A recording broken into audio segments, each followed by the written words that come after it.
عنوان: حضرت ایوب کا صبر آزمائش کی انتہا۔ ابتدا: بنی اسرائیل کے دور کا ذکر ہے۔ ایک نیک، عبادت گزار اور بے حد مالدار پیغمبر حضرت ایوب علیہ السلام تھے۔ اللہ تعالیٰ نے انہیں بے شمار نعمتوں سے نوازا تھا۔ وسیع زمینیں، سینکڑوں جانور، خوبصورت باغات، نیک بیوی، فرمانبردار اولاد اور ہر طرف عزت و احترام، لیکن حضرت ایوب کا سب سے قیمتی سرمایہ ان کا اللہ پر ایمان اور شکر گزاری تھی۔ وہ دن رات اللہ کا ذکر کرتے، سجدے میں گھنٹوں گزار دیتے اور غرباء و مساکین کو کھلانا کھلانا ان کا معمول تھا۔ آزمائش کی شروعات: شیطان نے اللہ تعالیٰ سے کہا، اے رب، ایوب تیرا شکر گزار ہے کیونکہ تو نے اسے ہر نعمت دی ہے۔ اگر تو ان سے سب کچھ چھین لے تو وہ تیرا ذکر بھی چھوڑ دے گا۔ اللہ تعالیٰ نے فرمایا، ایوب میرا سچا بندہ ہے، جا آزمائش ڈال، وہ صبر کرے گا۔ پھر ایک کے بعد دیگرے آزمائشیں نازل ہوئیں۔ اس کی زمینوں پر آگ لگ گئی، جانور مرنے لگے، طوفان میں اس کے باغات برباد ہو گئے، ایک حادثے میں اس کے بیٹے تمام فوت ہو گئے۔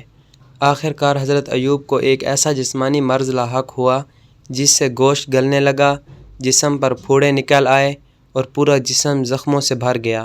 صبر کی عظمت: وہ جو بادشاہوں جیسی زندگی گزار رہا تھا، اب ایک کھنڈر نما جھونپڑی میں پڑا تھا۔ لوگوں نے دوری اختیار کی، صرف ان کی وفادار بیوی رحمت ساتھ رہیں۔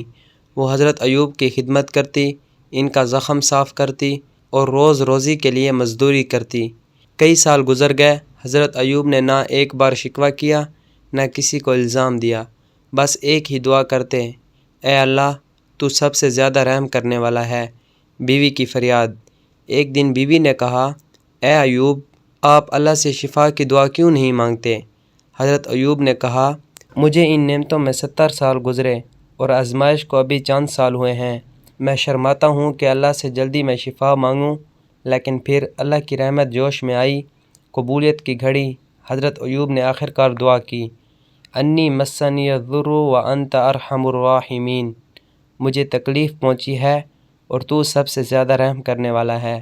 اللہ تعالیٰ نے فوراً حکم دیا، اے ایوب، اپنا پاؤں زمین پر مارو، وہاں سے چشمہ نکلے گا، اس سے غسل کرو اور پیو۔ چشمہ پھوٹ پڑا، حضرت ایوب نے نہایا، پانی پیا اور مکمل صحت یاب ہو گئے۔ نہ صرف وہ صحت یاب ہوئے بلکہ ان کا کھویا ہوا مال، اولاد اور عزت کئی گنا بڑھا کر واپس ملی۔ نتیجہ: اللہ تعالیٰ نے قرآن میں حضرت ایوب کا ذکر فرمایا، انا وجدناہ صابرا نعم العبد انہ اواب، ہم نے اسے صابر پایا، وہ بہترین بندہ تھا جو بار بار اللہ کی طرف رجوع کرتا تھا۔ سبق: آزمائش ایمان والوں کے درجات بلند کرتی ہے۔